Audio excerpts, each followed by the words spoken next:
ലോകം വളരെയധികം പ്രതീക്ഷയോടുകൂടി ആകാംക്ഷയോടുകൂടി നോക്കിക്കണ്ടൊരു ഉച്ചകോടിയായിരുന്നു ഖത്തറിനെതിരായ ഇസ്രയേലിൻ്റെ ആക്രമണത്തെ തുടർന്ന് ഖത്തർ വിളിച്ചു ചേർത്തിട്ടുള്ള അടിയന്തര ഇസ്ലാമിക രാഷ്ട്രങ്ങളുടെ ഉച്ചകോടി.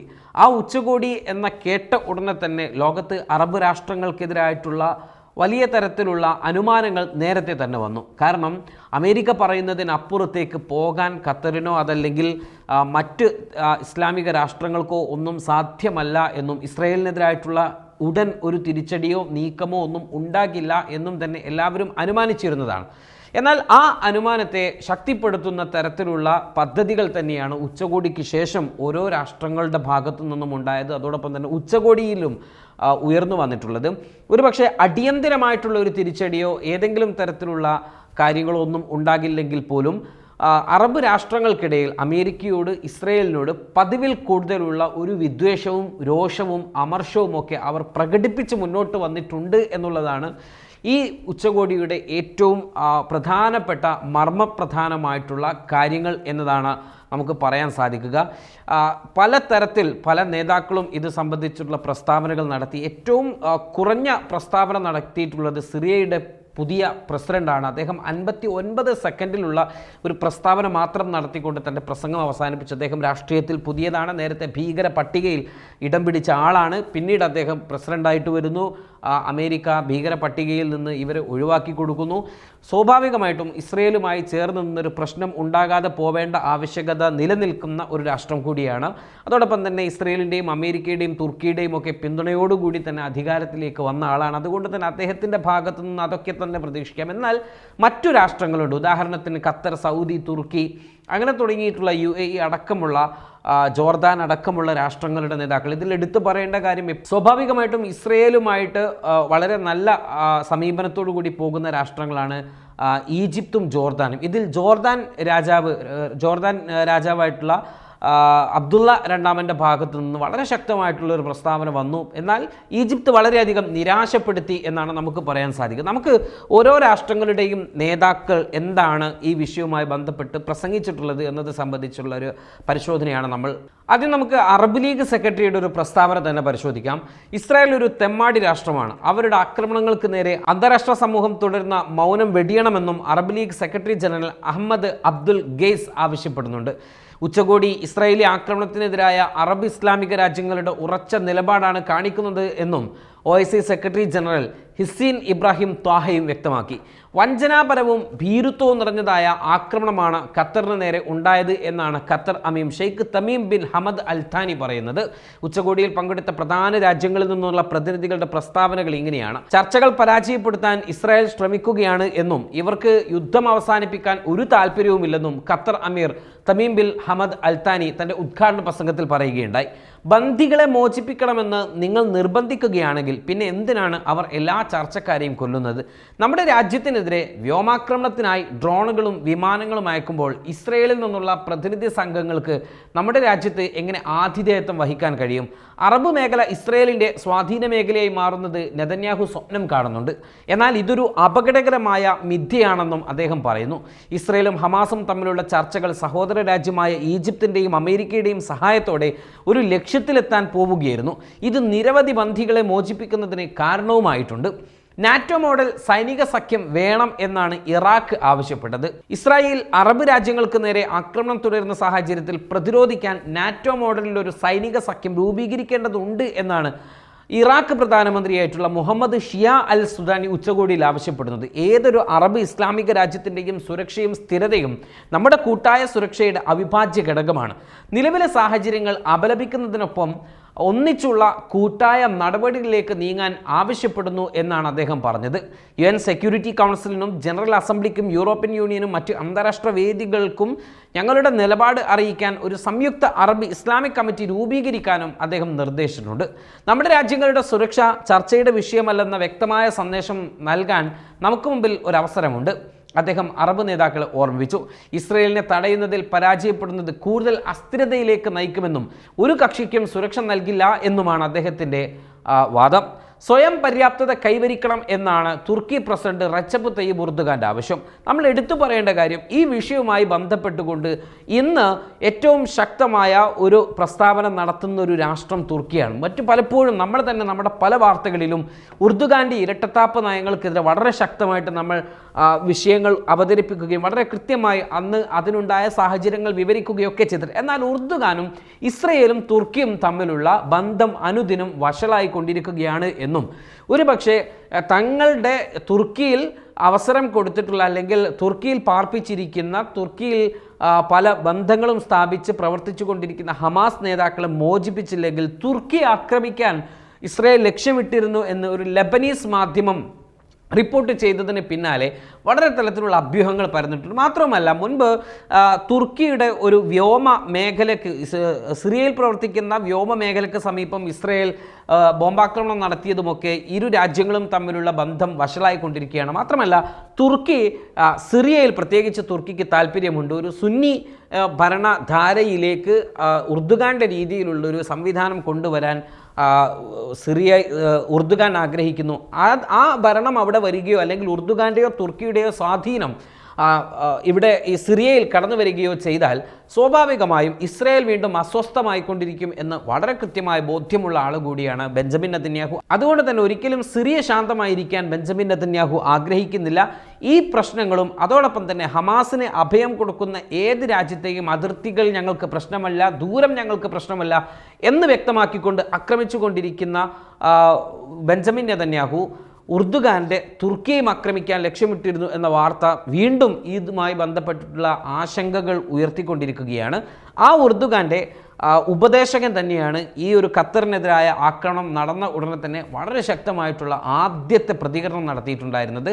ആ പ്രതികരണത്തിൻ്റെ ഒരു തുടർ പ്രതികരണം തന്നെയാണ് തുർക്കിയുടെ പ്രസിഡന്റ് റെച്ചപ്പ് തയ്യിബ് എർദോഗാൻ ഈ ഉച്ചകോടിയിലും നടത്തിയിട്ടുള്ളത്. അദ്ദേഹം പറഞ്ഞത് എങ്ങനെയാണ്, മേഖലയിലെ രാജ്യങ്ങൾ സ്വയം പര്യാപ്തത കൈവരിക്കുക എന്നതാണ് ഏക പോംവഴി. ഇസ്രായേലിനെതിരെ സാമ്പത്തിക സമ്മർദ്ദം ചെലുത്തിയാലേ ഫലമുണ്ടാവൂ എന്നാണ് അനുഭവമെന്നും അദ്ദേഹം പറയുകയുണ്ടായി.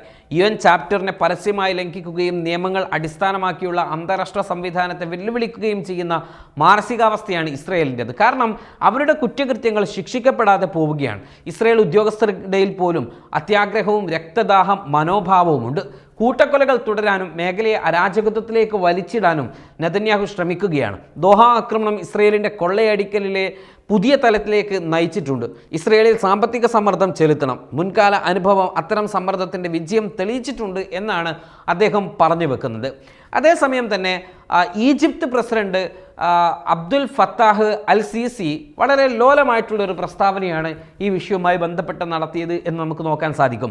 ഖത്തർ പ്രദേശത്തിന് നേരെയുള്ള ഹീനമായ ആക്രമണം അന്താരാഷ്ട്ര നിയമത്തിൻ്റെ ഗുരുതരമായ ലംഘനവും അപകടകരമായ ഒരു മാതൃകയുമാണ് എന്നാണ് ഈജിപ്ഷ്യൻ പ്രസിഡന്റ് അബ്ദുൽ ഫത്താഹ് അൽ സീസി പറഞ്ഞത്. ഇസ്രയേലിൻ്റെ അനിയന്ത്രിതമായ പെരുമാറ്റം സംഘർഷം വർദ്ധിപ്പിക്കുകയും മേഖല അസ്ഥിരപ്പെടുത്തുകയും ചെയ്യും എന്ന് ഉറപ്പാണ്. ഇപ്പോൾ സംഭവിക്കുന്നത് നിലവിലുള്ള സമാധാന കരാറുകൾ അട്ടിമറിക്കുകയാണെന്നും അതിൻ്റെ അനന്തരഫലങ്ങൾ ഗുരുതരമാകുമെന്നും ഇസ്രയേലിലെ ജനങ്ങളോട് പറയുകയാണ്. ഇസ്രയേലിൻ്റെ സുരക്ഷയും പരമാധികാരവും നേടുന്നത് ബലപ്രയോഗത്തിലൂടെയല്ല, മറിച്ച് മറ്റു രാജ്യങ്ങളുടെ നിയമത്തെയും പരമാധികാരത്തെയും ബഹുമാനിക്കുന്നതിലൂടെയാണ് എന്ന് ഇസ്രയേൽ മനസ്സിലാക്കണമെന്നുമാണ് അദ്ദേഹം പറയുന്നത്. അറബ് നേതാക്കൾ ഐക്യപ്പെടണം എന്നാണ് ഇറാൻ പ്രസിഡന്റ് മസൂദ് പെഷസ്കിയാൻ ആവശ്യപ്പെടുന്നത്. ഇസ്രായേലിനെതിരെ അറബ് നേതാക്കൾ ഐക്യപ്പെടണമെന്നും ഇനിയൊരു ആക്രമണം ഉണ്ടായാൽ നോക്കി നിൽക്കരുത് എന്നും ശക്തമായി അപലപിക്കാൻ പോലും അന്താരാഷ്ട്ര സമൂഹം തയ്യാറാകാത്തത് ഇസ്രായേലിന് ആക്രമണം തുടരാൻ പ്രേരണയാകുന്നതാണ് എന്നുമാണ് അദ്ദേഹത്തിൻ്റെ പ്രസംഗമുണ്ടായത്. ഈ ഭീഷണികൾക്കെതിരെ നാം നിലകൊള്ളണം. കൂടുതൽ കുറ്റകൃത്യങ്ങൾ സഹിക്കാൻ കഴിയില്ല എന്നും ഇപ്പോൾ ഗസയിൽ എന്താണ് സംഭവിക്കുന്നതെന്നും ബൈറൂത്തിലോ യമനിലോ എന്താണ് സംഭവിച്ചത് എന്നും മറക്കരുത് എന്നും അതിനാൽ നിശബ്ദത പാലിക്കരുത് എന്ന് ഓർമ്മിപ്പിക്കുകയാണ് എന്നും അദ്ദേഹം തൻ്റെ പ്രസംഗത്തിൽ പറയുന്നുണ്ട്. ഇസ്ലാമിക രാജ്യങ്ങൾ ഈ വ്യാജ ഭരണകൂടവുമായുള്ള ബന്ധം വിച്ഛേദിച്ച് കഴിയുന്നത്ര ഐക്യം നിലനിർത്തണമെന്നുമാണ് പെഷസ്കിയാൻ പറയുന്നത്. നേരത്തെ തന്നെ പെഷസ്കിയാൻ വളരെ ശക്തമായിട്ടുള്ള ആവശ്യം അല്ലെങ്കിൽ ഇറാൻ്റെ ഭാഗത്തു നിന്ന് അമേരിക്കയുമായിട്ടോ ഇസ്രയേലുമായിട്ടോ ഒക്കെയുള്ള ബന്ധങ്ങൾ വിച്ഛേദിക്കണം എന്നും അവർ വിശ്വസിക്കാൻ കൊള്ളില്ല എന്നും പറയുന്ന രാഷ്ട്രമായതുകൊണ്ട് തന്നെ അവരുടെ ഭാഷയ്ക്ക് കുറച്ചുകൂടി തീവ്രത ഉണ്ടായിട്ടുണ്ട് എന്നതാണ് നമുക്ക് മനസ്സിലാക്കേണ്ടത്. മറ്റൊരു വളരെ പ്രധാനപ്പെട്ട ഒരു കാര്യമെന്ന് പറയുന്നത് അപലപിച്ചത് കൊണ്ട് മാത്രം കാര്യം ഇല്ല എന്നാണ് മലേഷ്യൻ പ്രധാനമന്ത്രിയായിട്ടുള്ള അൻവർ ഇബ്രാഹിമിൻ്റെ ഒരു പ്രസ്താവന. അത് വളരെ ശക്തമാണ്. നമ്മൾ തുടക്കത്തിൽ തന്നെ പറഞ്ഞു, പലരും ഈ ഒരു ആക്രമണം നടന്ന ഉടനെ അല്ലെങ്കിൽ ഇങ്ങനെ ഒരു ഉച്ചകോടി ചേരുന്നു എന്ന് ഉടനെ തന്നെ എന്തിന്, മന്തി കഴിക്കാനാണോ എന്ന് ചോദിച്ച ആളുകളുണ്ട്, അല്ലെങ്കിൽ കോള കുടിച്ച് പിരിയാനാണോ എന്ന് ചോദിച്ച ആളുകളുണ്ട്, അല്ലെങ്കിൽ ഗ്രൂപ്പ് ഫോട്ടോ എടുത്ത് പിരിയാനാണോ എന്ന് ചോദിച്ച ആളുകളുണ്ട്. ഇതേ ചോദ്യം തന്നെയാണ് മലേഷ്യൻ പ്രസിഡന്റ് അൻവർ ഇബ്രാഹിമും ചോദിച്ചിട്ടുള്ളത്. അക്രമത്തെ അപലപിച്ചത് കൊണ്ട് മാത്രം ഒരു ഫലം ഇല്ല എന്നായിരുന്നു അദ്ദേഹത്തിൻ്റെ ഭാഷ്യം. അപലപനം മിസൈലിനെ തടയില്ല, പ്രഖ്യാപനങ്ങൾ ഫലസ്തീനെ സ്വതന്ത്രമാക്കില്ല, ഇസ്രയേലുമായുള്ള നയതന്ത്ര ബന്ധം അവസാനിപ്പിക്കാൻ അറബ് രാജ്യങ്ങൾ തയ്യാറാകണം എന്നുമാണ് അദ്ദേഹം ആവശ്യപ്പെടുന്നത്. നമ്മുടെ ജനങ്ങൾ വാക്കുകളിൽ ജാഗ്രത പുലർത്തുന്നു. അപലപനത്തിന് ശേഷം വീണ്ടും ഒരു അപലപനം, ഓരോ പ്രഖ്യാപനങ്ങൾക്കും ശേഷം പിന്നെയും പ്രഖ്യാപനങ്ങൾ, എല്ലാം നമ്മുടെ ജനങ്ങൾ കണ്ടുകൊണ്ടിരിക്കുകയാണ് എന്നും, അതേസമയം ഇസ്രയേൽ ശിക്ഷിക്കപ്പെടാതെ ആക്രമണങ്ങൾ തുടരുകയും ചെയ്യുന്നു, നിങ്ങൾക്ക് എന്തെങ്കിലും ചെയ്യാൻ ത്രാണിയുണ്ടോ? ഭാവി തലമുറകൾ നമ്മളോട് ഇതൊക്കെ ചോദിക്കും. എന്നാൽ ഓരോ രാജ്യത്തിൻ്റെയും അടിസ്ഥാന ബാധ്യതകൾക്കപ്പുറം പോകണമെന്ന് ഞാൻ അറബ് മുസ്ലിം രാഷ്ട്രങ്ങളോട് ആവശ്യപ്പെടുന്നില്ല എന്നുമുള്ള വളരെ ശക്തമായിട്ടുള്ളൊരു സന്ദേശം അദ്ദേഹത്തിന് നൽകാൻ സാധിച്ചു എന്നതാണ് എടുത്തു പറയേണ്ട ഒരു കാര്യം.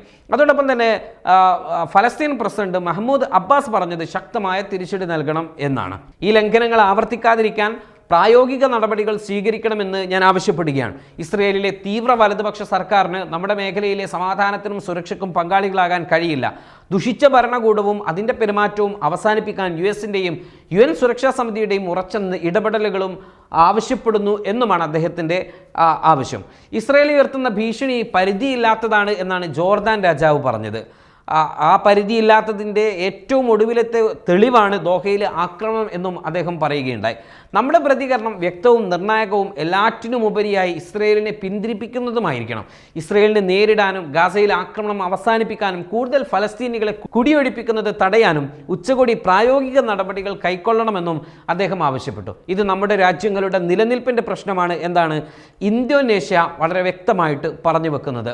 ഓരോ രാജ്യങ്ങളുടെയും നിലനിൽപ്പ്, ജനങ്ങളുടെ അന്തസ്സ്, അന്താരാഷ്ട്ര നിയമത്തിൻ്റെ പവിത്രത എന്നിവയെക്കുറിച്ചൊക്കെ തങ്ങൾ ഉത്കണ്ഠാകുലരാണ് എന്നാണ് Indonesian vice president Gibran റക്കാബുമിങ് Raca വ്യക്തമാക്കിയത്. ഇസ്രയേലിനെതിരെ കൂട്ടായ അപലപന പ്രസ്താവന പുറപ്പെടുവിക്കുക മാത്രമല്ല, ഉത്തരവാദിത്തം ഉറപ്പാക്കുന്നതിനും ആവർത്തനം തടയുന്നതിനും ഉറച്ചതും അടിയന്തരവുമായ നടപടികൾ സ്വീകരിക്കണം എന്നും അദ്ദേഹം കൂട്ടിച്ചേർക്കുകയുണ്ടായി. സൗദി കിരീടാവകാശി Mohammed bin Salman, Lebanese president Joseph Aoun, UAE vice പ്രസിഡന്റും ഉപപ്രധാനമന്ത്രിയുമായ Sheikh Mansour bin Zayed Al Nahyan തുടങ്ങിയവരും ഉച്ചകോടിയിൽ പങ്കെടുക്കുകയുണ്ടായി. എല്ലാവരും അവരുടെ അഭിപ്രായങ്ങളൊക്കെ പറഞ്ഞിട്ടുണ്ടെങ്കിലും വളരെ പ്രസക്തമായിട്ടുള്ള അഭിപ്രായങ്ങൾ ഈ പറഞ്ഞത് തന്നെയാണ്. ഏതായിരുന്നാലും നമ്മൾ തുടക്കത്തിൽ പറഞ്ഞ പോലെ തന്നെ ഖത്തറിനെതിരായിട്ടുള്ള ഈ ഒരു ആക്രമണം ഒരിക്കലും അംഗീകരിക്കാൻ കഴിയാത്തതാണ്. മാത്രമല്ല, ഖത്തറിൽ കൂടിയ ഈ ഒരു ഉച്ചകോടി, എന്തൊക്കെ നമ്മൾ ഈ അറബ് നേതാക്കളെ കളിയാക്കുന്ന ആളുകൾ പലതും പറയുന്നുണ്ടെങ്കിൽ പോലും, പക്ഷെ അതിനൊക്കെ അപ്പുറത്തേക്ക് ഒരു തിരിച്ചറിവിൻ്റെ, ഒരു പുതിയ ഒരു ഉദയത്തിൻ്റെ, പുതിയൊരു സ്വയം പര്യാപ്തമായ അറബ് രാഷ്ട്രങ്ങളുടെ ഒരു കോൺസെപ്റ്റിലേക്ക് അറബ് രാഷ്ട്രങ്ങൾ കടന്നു വരികയാണ് എന്ന സൂചന വളരെ കൃത്യമായി പാശ്ചാത്യ രാജ്യങ്ങൾക്ക് നൽകാൻ ഈ ഉച്ചകോടി സഹായകമായി. ഇനിയൊരു പക്ഷേ ഏതെങ്കിലും തരത്തിലുള്ള വെല്ലുവിളികളോ ആക്രമണങ്ങളോ ഇസ്രയേലിൻ്റെ ഭാഗത്തു നിന്ന് വന്നു കഴിഞ്ഞാൽ അതൊരിക്കലും കണ്ടിരിക്കാൻ അറബ് രാഷ്ട്രങ്ങൾക്ക് സാധിക്കില്ല. അങ്ങനെ ആരെങ്കിലും ഏതെങ്കിലും തരത്തിൽ മൗനം പാലിച്ചിരിക്കുന്നുണ്ടെങ്കിൽ ആ രാഷ്ട്രത്തെ ജനത, ആ രാഷ്ട്രത്തിൻ്റെ ഭരണകൂടത്തിന് മേൽ സമ്മർദ്ദം ചെലുത്തുന്ന കാഴ്ചയായിരിക്കും ഇനി സംഭവിക്കാൻ പോവുക എന്ന് വിലയിരുത്തുന്ന ആളുകൾ അധികരിച്ചു കൊണ്ടിരിക്കുക. ഏതായിരുന്നാലും അറബ് ഉച്ചകോടി ഇസ്രയേലിനും അമേരിക്കക്കും പാശ്ചാത്യ ലോകത്തിനും കനത്ത ഒരു മറുപടി തന്നെയാണ് നൽകിയിരിക്കുന്നത്. waytonikah.com, the exclusive Muslim matrimonial site.